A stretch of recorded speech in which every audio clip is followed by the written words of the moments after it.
नदिया के बीचे जैसे नैया डोले, ओ सही मोर सैया डोले हो। शिल्पी राज, आप लोग इनका नाम भोजपुरिया इंडस्ट्री में ज़रूर सुने होंगे। ये लेडीज सिंगर है। इनका भी मार्केट बहुत तगड़ा है।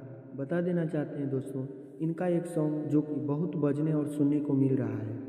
अरे नदिया के बीचे जैसे नैया डोले, ओ सही मोरा सैया डोले हो। नदिया के बीचे जैसे नैया डोले, ओ सही मोर सैया डोले हो।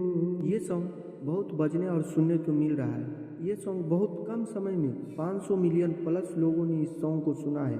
अगर आप इस सॉन्ग को अभी तक नहीं सुने हो तो आप एक बार सर्च करके ये सॉन्ग ज़रूर सुने। अगर आप चाहते हैं इसी प्रकार से लेटेस्ट भोजपुरिया जानकारी हमें मिलते रही तो आप चैनल को सब्सक्राइब करें और हमारे चैनल से जुड़ें।